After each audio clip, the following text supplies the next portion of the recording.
జాబిల్లి కథలు. రామాపురంలో లక్ష్మీ వెంకన్న దంపతులకు ఒక్కడే కొడుకు. వీరి జీవనాధారం వ్యవసాయం. వెంకన్న తనకున్న 2 ఎకరాల పొలంలో వ్యవసాయం చేస్తూ తన కుటుంబాన్ని పోషించుకుంటున్నాడు. వెంకన్న సంపాదించిన డబ్బులు ప్రతిరోజు కొంత లక్ష్మి దాచిపెడుతూ ఉంటుంది. తన కొడుకు భవిష్యత్తు కోసం లక్ష్మి కొద్ది కొద్దిగా డబ్బు పొదుపు చేస్తూ వస్తుంది. లక్ష్మికి ముందు చూపు ఎక్కువ. రేపటి రోజున ఎవరి దగ్గరా చేయి చాచకూడదని ఇప్పట్నుంచే డబ్బు పొదుపు చేస్తూ ఉంటుంది. అలా ఒకరోజు అందరూ ఇంట్లో ఉండగా వెంకన్న దిగులుగా కూర్చొనుంటాడు. ఏంటండి అలా దిగాలుగా కూర్చొనున్నారు? దేని గురించి దీర్ఘంగా ఆలోచిస్తున్నారు? నేను దేని గురించి ఆలోచిస్తాను లక్ష్మి? మన కుటుంబం గురించి. ఇప్పుడు మన కుటుంబానికి వచ్చిన కష్టమేంటి? మీరున్నారుగా అంతా చూసుకోడానికి. నేను చెప్పేది మన పొలం గురించి. అసలేమైందో కొంచెం వివరంగా చెప్పండి. మనం ప్రతి సంవత్సరం మనకున్న 2 ఎకరాల పొలంలో వరి నాటుతూ వస్తున్నాం. కానీ సరైన ధర పలక్క ప్రతి సంవత్సరం ఇబ్బంది పడుతున్నాం. ఈ సంవత్సరం పంట వేయాలంటే భయమేస్తోంది. మనం పెట్టే పెట్టుబడి కూడా వస్తుందో రాదో అని దిగులుగా ఉంది. నిజమేనండి, రాను వరి ధర పడిపోతూ వస్తోంది. ఇలా అయితే సన్నకారు రైతులు బాగా నష్టపోతారు. అదే నా దిగులంతా. ఈ సంవత్సరం వరి పంట వేయాలంటే ఏమవుతుందో అనే భయం కలుగుతోంది. అయితే ఓ పని చేద్దామండి. 1 ఎకరం వరి నాటి మరొక ఎకరంలో కూరగాయల పంటలు వేద్దాం. ఒకవేళ వరి ధర పలక్కపోయినా కూరగాయ పంటల వలన ప్రస్తుతం అధిక లాభాలున్నాయి. మనం ప్రతి సంవత్సరం వరి సాగు చేస్తాం కాబట్టి 1 ఎకరంలో వరి వేద్దాం, 2వ ఎకరంలో కూరగాయ పంటలు వేద్దాం. చాలా మంచి ఆలోచనే. ఇలాంటి ఆలోచన నాకు రాలేదు. తప్పకుండా నువ్వు చెప్పినట్టుగానే చేద్దాం. ఇలా చేస్తే వరి ధర తగ్గినా కూడా కూరగాయల వలన లాభం పొందవచ్చు. ఈ సంవత్సరం నేనొక ఎకరంలోనే వరి వేసి 2వ ఎకరంలో కూరగాయ పంటలు వేస్తాను. నాకింత మంచి సలహా ఇచ్చి నీకు ఏం కావాలో చెప్పు, నేను చేస్తాను. మీరు చేసేది మాకోసమే కదండి. మీరేం చేసినా లాభపడేది మేమే. అలాంటప్పుడు ప్రత్యేకంగా మీరు మాకోసం ఏమీ చేయనవసరం లేదు. కాబట్టి మీరు జాగ్రత్తగా వ్యవసాయం చేసి డబ్బులు ఆదా చేయగలిగితే మన కొడుక్కి మంచి భవిష్యత్తు అందించిన వాళ్ళమవుతాము. ఇలా ముందు చూపుతో ఆలోచించే భార్య దొరకడం నా అదృష్టం. చాలండి, మీ మాటలు కోటలు దాటుతున్నాయి. మీరు మరీ నన్నలా పోడాల్సిన అవసరం లేదు. ఇది మన కుటుంబ భవిష్యత్తుకు సంబంధించింది. అందరము ఒకటిగా ఆలోచించాలి అని నవ్వుకుంటారు. తర్వాత వెంకన్న తన భార్య లక్ష్మి చెప్పినట్టుగా 1 ఎకరంలో వరి పంట వేసి మరొక ఎకరంలో కూరగాయ పంటలు వేస్తాడు. ఆ సంవత్సరం వెంకన్న భయపడినట్టుగాని వరికి ధర పూర్తిగా పడిపోయింది. పంట ఎంత బాగా పండినా సరైన ధర లేక రైతులందరూ నష్టపోయారు. పెట్టుబడి రావడం కూడా కష్టమైపోయింది. కానీ లక్ష్మి చెప్పిన సలహా వలన వెంకన్న 1 ఎకరం వరి పంటకు పెట్టుబడి మాత్రమే వచ్చింది. మరొక ఎకరం కూరగాయల పంట వేయడం వలన ఆ సంవత్సరం కూరగాయ ధరలు పెరిగేసరికి అధిక లాభాలు సంపాదించాడు. వెంకన్న పనితనానికి చుట్టుపక్కల రైతులు అతన్ని అభినందించారు. రైతులందరూ ఒక సమావేశం ఏర్పాటు చేసుకుని వెంకన్నను అక్కడకు అతిథిగా పిలిచారు. సభలో, ఈ సంవత్సరం వరికి సరైన ధర లేకపోవడం వలన రైతులమందరం నష్టపోయాం. కానీ తన ముందు చూపుతో ఆలోచించి 1 ఎకరంలో వరి వేసి మరొక ఎకరంలో కూరగాయ పంటలు వేసి ఈ సంవత్సరం నష్టపోకుండా ఉన్న రైతు ఎవరయ్యా అంటే అది వెంకన్న మాత్రమే. తన ముందు చూపుకి మనందరం అతన్ని అభినందించాలి. ఇప్పుడు వెంకన్నని మాట్లాడమని కోరుతున్నాను అన్నాడు రాజయ్య. అక్కడున్న వాళ్ళందరూ చప్పట్లు కొడుతూ వెంకన్నని అభినందిస్తున్నారు. మీ అభినందనలకు నా కృతజ్ఞతలు తెలియచేస్తున్నాను. సభాముఖంగా మీ అందరికీ తెలియజేయనది ఏమనగా, నేను వరితో పాటు కూరగాయ పంటలు వేసినందుకు మీ అందరూ నన్ను అభినందిస్తున్నారు. కానీ నాకు ఆ సలహా ఇచ్చింది నా భార్య లక్ష్మి. గత 2-3 సంవత్సరాలుగా వరికి సరైన ధర లేక మనందరం అవస్థలు పడుతున్న విషయం నా భార్యకి తెలుసు. తను బాగా ఆలోచించి నాకీ సలహా ఇచ్చింది. తన ముందు చూపు వల్ల ఈరోజు నేను నష్టపోకుండా ఉన్నాను. మీ అందరూ అభినందించాల్సి వస్తే నా భార్యని అభినందించాలి. తను చదువుకున్న మహిళ. ఎప్పుడు ఎటువంటి నిర్ణయం తీసుకోవాలో తనకి బాగా తెలుసు. అందువల్ల నేను తను చెప్పిన విధంగా చేస్తూ ఉంటాను. మన ఇల్లు సరిగ్గా నడవాలంటే మగవాళ్ళం మనం పని చేసినంత మాత్రాన సరిపోదు. ఇంట్లో ఇల్లాలు దాన్ని సరైన పద్ధతిలో ఉపయోగిస్తేనే మన జీవితం ముందుకు సాగుతుంది అని తన భార్య గురించి సభలో అందరికీ తెలిసేలా చెప్తాడు. అందరూ లక్ష్మి ముందు చూపుకు ఆమెను అభినందిస్తారు. సభ ముగిసిన తర్వాత వెంకన్న ఇంటికొచ్చి లక్ష్మికి జరిగిన విషయం మొత్తం చెప్తాడు. అదేంటండి, కష్టపడి పనిచేసింది మీరు, వరిని కూరగాయ పంటల్ని బాగా పండించి లాభాలొచ్చేలా చేసింది మీరు, నేను మీకిచ్చింది సలహా మాత్రమే, దానికే నన్ను రైతు సభలో అంతలా పొగడాలా? నువ్వు సరైన సమయంలో సరైన సలహా ఇవ్వడం వల్ల ఈ రోజున మనం నష్టపోకుండా ఉన్నాను లక్ష్మి. అదే నేను సభలో చెప్పాను. నా తోటి రైతులందరూ నీ ముందు చూపు చర్యలకు నిన్ను అభినందించారు. సర్లేండి, తర్వాత ఏం చేద్దాం అనుకుంటున్నారు? ప్రస్తుతం వరి సాగు కష్టంగానే ఉంది కనుక మీరు వరి స్థానంలో వాణిజ్య పంటైన మినుములెందుకు వేయకూడదు? ప్రస్తుతం మినుముల రేటు అధికంగా ఉంది, బయటెక్కడా దొరకడం లేదు. ఈసారికి వరి స్థానంలో మినుముల పంట వేయండి. మరొక ఎకరంలో యథావిధిగా కూరగాయ పంటలు వేయండి. మంచి సలహా ఇచ్చావు లక్ష్మి. ఇంకా నేనే నిన్ను అడుగుదాం అనుకుంటున్నాను. ప్రస్తుతం పండిన పంట సరైన ధర లేక రైతులందరూ వరి పంట నిల్వ చేసి ఉంచారు. వచ్చే ఏడాది మళ్ళీ దీన్ని బయటికి తీస్తారు. ఈ సంవత్సరం మళ్ళీ వరి పండిస్తారు. ఈసారి కూడా మళ్ళీ వరి పంటకు సరైన ధర పలకదు. అందుకే ఏం చేయాలో అని ఆలోచిస్తూ ఉండగా నువ్వే మళ్ళీ మంచి సలహా ఇచ్చావు. లక్ష్మి, నువ్వు పరిస్థితులకు అనుగుణంగా మంచి సలహాలు ఇస్తున్నావు కనుక రైతు సంఘంలో సలహాదారుగా ఉంటే నాలాంటి రైతులకు ఎంతో మంచిది అనిపిస్తోంది. నాకంత ఆశ లేదండి. నేను మీ ఇంటికి ఇల్లాలుగా ఉండటమే నాకిష్టం. నాకీ సంఘాలు సమస్యలు అస్సలొద్దు. ఒకసారి ఆలోచించి చూడు. నాలాగే చాలా మంది రైతులు సరైన సలహాదారు లేక చాలా ఇబ్బందులు పడుతున్నారు. ఏమండి, నాకంత పెద్ద పెద్ద బాధ్యతలు వద్దండి. చెప్పిన మాట వినండి. ముందు మీరు ఈ సంవత్సరం మినుముల పంట వేయండి, తర్వాత చూసుకుందాం సరే, ఈసారికి మినుముల పంట వేసేస్తా అని ఆ సంవత్సరం 1 ఎకరం మినుముల పంట, మరొక ఎకరం యథావిధిగా కూరగాయలు వేస్తాడు. ఇది గమనించిన తోటి రైతు రాజయ్య వెంకన్నను కలిసి పొలంలో ఇలా మాట్లాడతాడు. వెంకన్న, నేను కూడా నీలాగే ఈసారికి వరికి బదులు కూరగాయ పంటలు వేద్దాం అనుకుంటున్నాను. నాకు కూడా నీలాగే 2 ఎకరాల పొలం మాత్రమే ఉంది. పూర్తిగా కూరగాయల పంటలు వేస్తాను. అందుకు నీ సలహా తీసుకుందామని వచ్చాను. ఇప్పటికైనా మంచి నిర్ణయం తీసుకున్నావు. కూరగాయల వల్ల లాభాలు బాగానే ఉన్నాయి. ప్రస్తుతం మన ఊర్లో 2-3 రైతులు తప్ప అందరూ వరి పండిస్తున్నారు. అందువల్ల కూరగాయలకి మంచి ఆదాయం ఉంది. నువ్వు కూడా కూరగాయ పంట వేయడం వల్ల లాభమే గాని నష్టం రాదు. అవును, ఈసారి నువ్వేం పంట వేస్తున్నావు? నీ భార్య నీకు ఎటువంటి సలహా ఇచ్చింది? మాకు కూడా చెప్పొచ్చు కదా. నీకు చెప్పడంలో నాకు ఎటువంటి అభ్యంతరం లేదు. నేనీసారి పూర్తిగా వరి పంట వేయడం లేదు. 1 ఎకరం మినుము, మరొక ఎకరం కూరగాయలు వేస్తున్నాను. మినుము పంట వేస్తున్నావా? ప్రస్తుతం మినుము పంటకు చాలా ఆదాయం ఉంది. నీ భార్య నీకు చాలా మంచి సలహా ఇచ్చింది. నువ్వేమనుకోకపోతే నీ భార్య సలహాని నేను కూడా పాటిస్తాను. నేను కూడా 1 ఎకరం మినుము వేసి మరొక ఎకరంలో కూరగాయ పంట వేస్తాను. కాస్త ఈ సంవత్సరమైనా నష్టాల బారి నుండి బయటపడతాను. భలేవాడివే, తప్పకుండా నా భార్య సలహా పాటించు. రైతుల క్షేమమే నా భార్య కోరుకునేది. మనందరం బావుండాలని తను నిత్యం పూజలు చేస్తూ ఉంటుంది. నువ్వు కూడా నాలాగే మినుముల పంట వేయి. నీ భార్య ముందు చూపు వల్ల మన రైతులందరూ బాగుపడతారు. తనని మన రైతులకు సలహాదారుగా నియమించుకుంటే బావుంటుందని నా అభిప్రాయం. నేను కూడా అలాగే అనుకున్నాను రాజయ్య, కానీ తను చాలా సిగ్గుపడింది. మనందరం కలిసి అడుగుదాం. వ్యవసాయంలో తనకి చాలా మెలకువలు తెలుసు. చదువుకున్న వ్యక్తి కదా. ఏ సమయంలో ఎటువంటి పంట వేయాలో తనకి బాగా తెలుసు. ఇప్పుడైతే నా ఒక్కడికే సలహా ఇస్తోంది.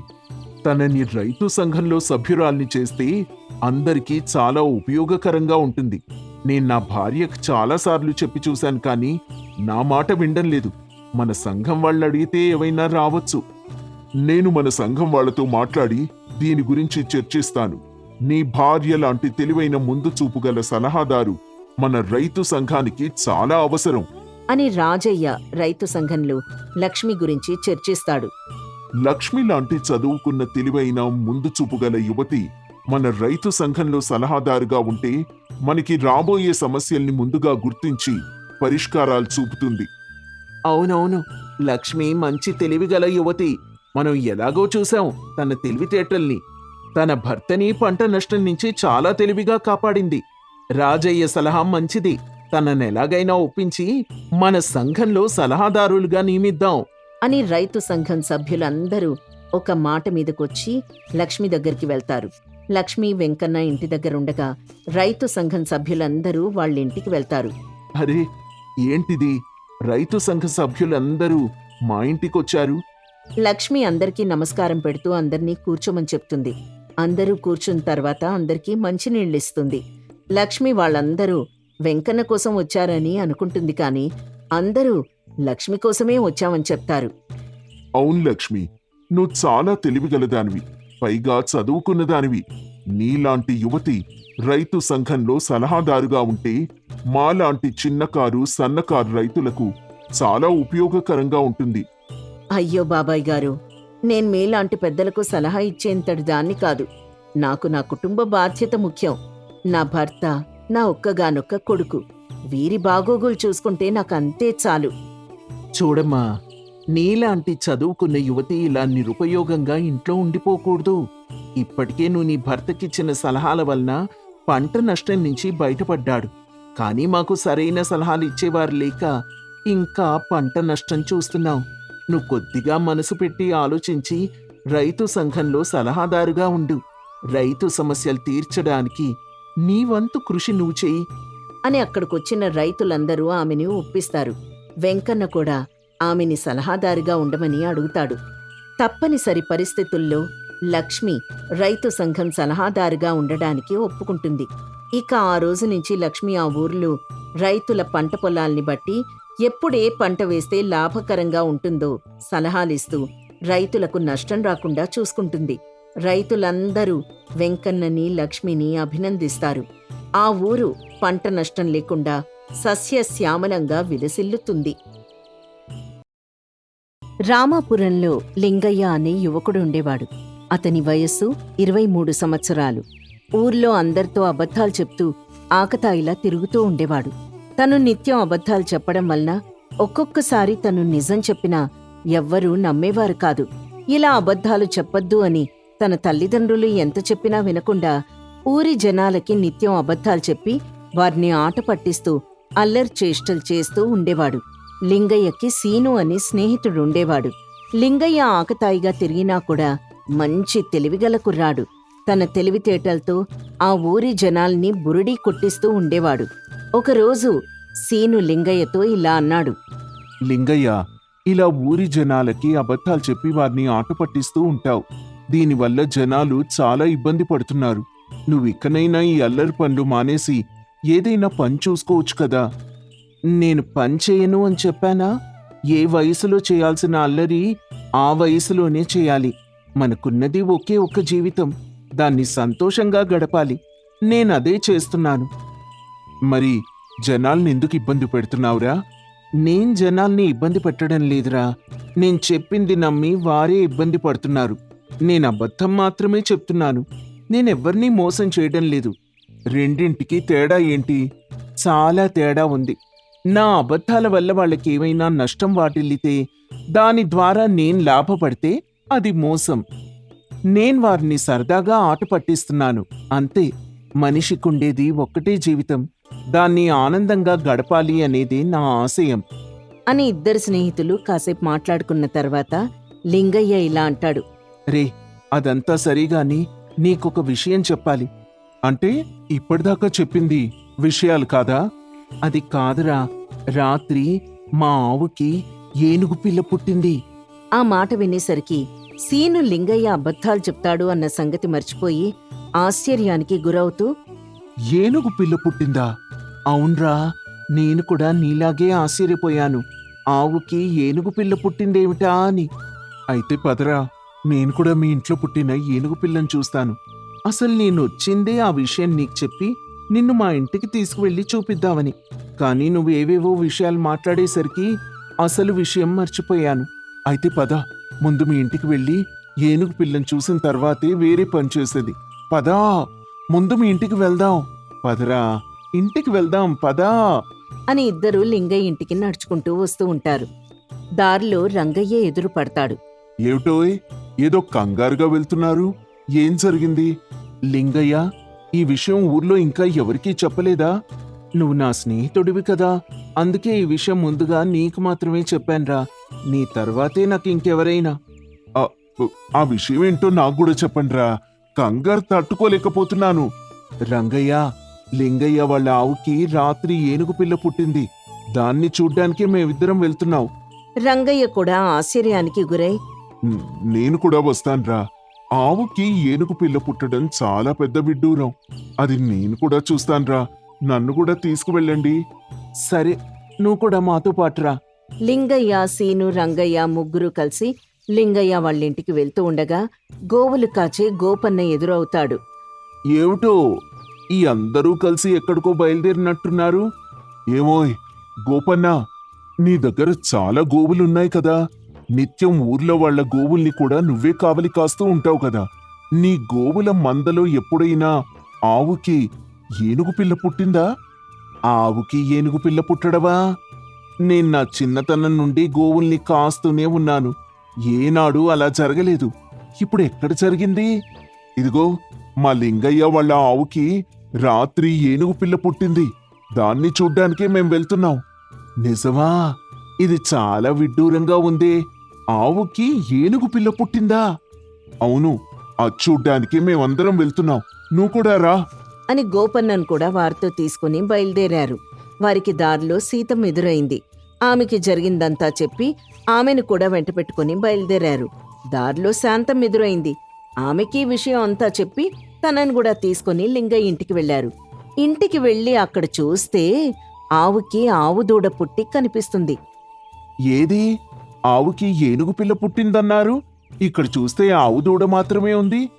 సీను, ఏనుగు పిల్ల ఎక్కడా? లింగయ్య, ఏనుగు పిల్ల ఎక్కడ్రా? కనిపించటం లేదా? ఎక్కడా? లింగయ్య ఆవు దగ్గరున్న దూడను పట్టుకుని, ఇదిగో నా బుజ్జి తల్లి, ముద్దుగా బొద్దుగా అచ్చం ఏనుగు పిల్లలా లేదు? అందరికీ కోపం కట్టలు తెంచుకుంటుంది. కానీ ఏమీ చేయలేక లింగయ్య అబద్ధాలు చెప్పేవాడని మర్చి తన మాట నమ్మి ఇక్కడిదాకా వచ్చినందుకు వారిని వారే నిందించుకుంటూ వెళ్ళిపోతారు. లింగయ్య, నాకు కూడా అబద్ధం చెప్పావు కదా. నేనెక్కడ అబద్ధం చెప్పాన్రా? ఈ దూడ అచ్చం ఏనుగు పిల్లలా లేదా? ముద్దుగా, తల మాత్రమే చూడు ఆవులా ఉంది. సీను తనకి లింగయ్య అబద్ధం చెప్పాడని అర్థం చేసుకుని నీరసంగా ఇంటికి వెళ్తాడు. అలా లింగయ్య ఊరి జనాలకి అబద్ధాలు చెప్పి ఇబ్బందులు పెడుతున్నట్టుగా ఆ ఊరి జమీందారుకి తెలుస్తుంది.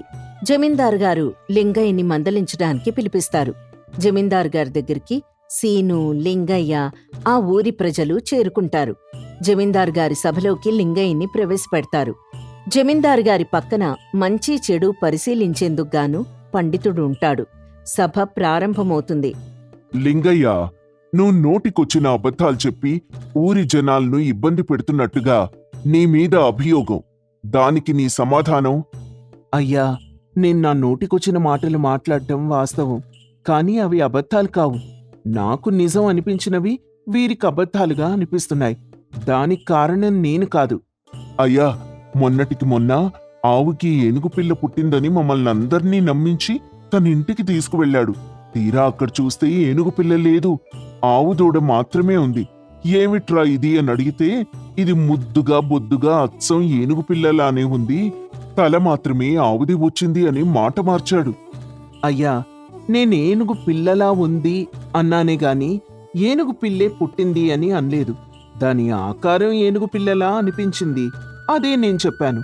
నా మాటలు వీళ్ళు తప్పుగా అర్థం చేసుకుని పైగా నేనే అబద్ధాలు చెప్తున్నానని నన్ను నిందిస్తున్నారు.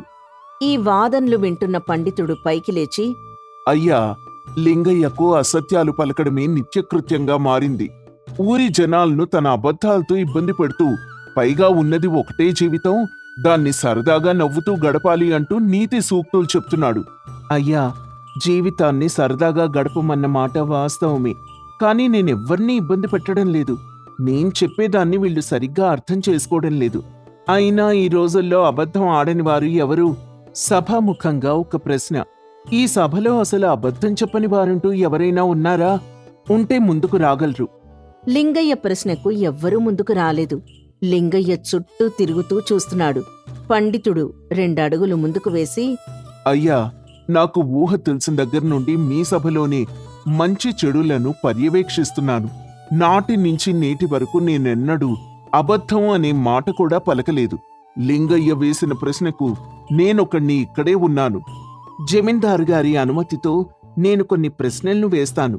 దానికి మీరు సమాధానం చెబితే మీరు అబద్ధమే ఆడలేదని నమ్ముతాను. ఎంతోమంది పండితులు, కవి సార్వభౌములు సైతం నన్నడిగిన ప్రశ్నలకు సమాధానం చెప్పాను. అర్భకుడివి, నీవడిగిన దానికి సమాధానం చెప్పలేనా? నేను దీనికి సిద్ధమయ్యా. మీరు అనుమతించండి. జమీందారు గారికి సభలో ఉన్న ఊరి జనానికి ఇక్కడేదో ఘనకార్యం జరగబోతుందని అర్థమవుతుంది. కాని ఏం జరుగుతుందో ఎవ్వరికీ తెలియడం లేదు. ఇంతలో లింగయ్య జమీందారు గారిని పక్కకు తీసుకువెళ్లి మాట్లాడి మళ్లీ సభలోకొస్తాడు. సరే లింగయ్య, నువ్వు మా పండితులు వారిని ఏం అడగదలుచుకున్నావో అడుగు. అలాగేనని లింగయ్య పండితుడి వైపు తిరిగి, పండితులు గారు, నేనడిగే ప్రశ్నలకు నిజమా అబద్ధమా అని ఒక్క ముక్కలో సమాధానం చెప్పాలి మీరు. సాగదీత సమాధానాలు ఇక్కడ పనికిరావు. ఈ పండితునికే పరీక్ష. ఏమడుగుతావో అడుగు, ఒక్క ముక్కలో సమాధానం చెప్తాను. మీరు జమీందారు గారికి విశ్వాసపాత్రంగా ఉండటం లేదు. అది నిజమా అబద్ధమా? అబద్ధం. మీరు నిజాలు పలికే పరమ పండితులు కాదని నా అభిప్రాయం. అది నిజమా అబద్ధమా? అబద్ధం. ఊరి జనాన్ని మీరు నిత్యం పీడిస్తూ ఉంటారు. అందువలన ప్రజలు మిమ్మల్ని దూషిస్తున్నారు. ఇది నిజమా అబద్ధమా? నేను ఊరి జనానికి చేయూతగా ఉంటానే గాని ఏనాడు వారిని పీడించలేదు. నేనడిగింది మీరు పీడించారా లేదా అని కాదు. నిజమా అబద్ధమా అది మాత్రం చెప్పండి. అబద్ధం. అసలు లింగయ్య పండితుణ్ణి ఎందుకీ విధంగా ప్రశ్నిస్తున్నాడో అర్థం కాక పండితుడు ఆగ్రహానికి లోనై చిరాకుగా సమాధానాలు చెప్తాడు. మీరు జమీందారు గారికి వెన్నుపోటు పొడవాలని చూస్తున్నారు. ఇది నిజమా అబద్ధమా? పండితుడు అసహనంగా అబద్ధం అని అంటాడు.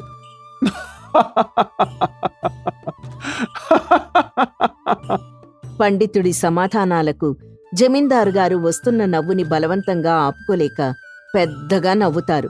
అది చూసి పండితుడు ఆశ్చర్యానికి గురై, అయ్యా జమీందారు గారు, ఇతగాడు నా సహనానికి పరీక్ష పెడుతూ ఉంటే మీరీ విధంగా విరగబడి నవ్వడం నాకు ఆశ్చర్యాన్ని కలిగిస్తుంది. అసలిక్కడ ఏం జరుగుతుందో నాకు అర్థం కావడం లేదు. దయచేసి ఇతగాడి నోటికి తాళం వేసి నాకు మనశ్శాంతిని ప్రసాదించండి. అయ్యా, నేను మీకు ముందుగా చెప్పినట్టుగానే పండితులు గారితో అబద్ధాలు పలికించాను. మీరే చెవులారా విన్నారుగా. మన పండితులు గారు అబద్ధాల మీద అబద్ధాలు చెప్తూనే ఉన్నారు. నేను అబద్ధాలు చెప్పానా? ఇది మోసం. అయ్యా, నేను మీ సమక్షంలోనే ఉన్నాను. ఇతగాడు నేను అబద్ధాలు పలికినట్టుగా నా మీద నింద వేస్తున్నాడు. నేను మీకు ఏ విధంగా అబద్ధాలు చెప్పానో నాకేమీ అర్థం కావడం లేదు. ఇతగాడి ప్రశ్నలకు మీరీ విధంగా నవ్వడం నాకు చాలా బాధ కలిగిస్తోంది. జమీందారు గారు నవ్వుని అదుపు చేసుకుని ఈ విధంగా సమాధానం చెప్పారు. లింగయ్య చెప్పింది నిజమే. మనిషికి ఉన్నది ఒకటే జీవితం. దాన్ని అల్లరి చేస్తూ సరదాగా జీవించాలి. ఈ యంత్రాల వలె పనిచేయడం సరికాదు. ఇకపోతే పండితులు గారు, లింగయ్య నన్ను పక్కకు తీసుకువెళ్లి నాకు చెప్పిన విషయం ఏమిటంటే, మీరు మాట వరుసకు కూడా అబద్ధం అనే పదాన్ని పలకలేదు అని ఇందాక సభలో తెలిపారు. ఆ విషయం గూర్చి మీతో అబద్ధం అనే మాట తప్ప రెండో పదాన్ని పలక్కుండా సమాధానాలు చెప్పిస్తా అని నా దగ్గర పందెం కాశాడు. లింగయ్య తన అల్లరి ప్రశ్నలతో మీ నోట అబద్ధం అనే పదం తప్ప మరి ఏ పదం రాకుండా కట్టడి చేశాడు. అందుకే నేనింతలా నవ్వాను. అసలు మీరు మీ జీవితంలో అబద్ధమే పలికి ఉండరు. కానీ ఈరోజు అన్నీ అబద్ధాలే పలికారు.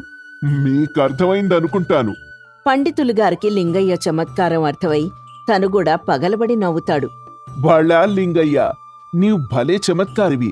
అబద్ధాలాడన్ నాతో ఈరోజు అన్నీ అబద్ధాలే పలికించావు. భళా! అయ్యా, నేను ఊరి జనాలతో ఆడిన అబద్ధాలు కూడా ఇలాంటివే, సరదాగా చేసినవి గాని ఎవ్వర్నీ ఇబ్బంది పెట్టాలని చేసినవి కాదు. ఎవరైనా ఇబ్బంది పడుంటే నన్ను మన్నించండి అని లింగయ్య ఉన్న విషయాన్ని బయటపెడతాడు. లింగయ్య చమత్కారాన్ని అభినందిస్తూ జమీందార్ గారు అతన్ని సత్కరించి పంపిస్తారు. ఊరి జనం కూడా తన మాటలకు విరగబడి నవ్వి లింగయ్యను అభినందిస్తారు. ఇక యథావిధిగా లింగయ్య ఊరి జనాలతో అబద్ధాలు చెప్తూ జీవితాన్ని సరదాగా గడిపేస్తున్నాడు.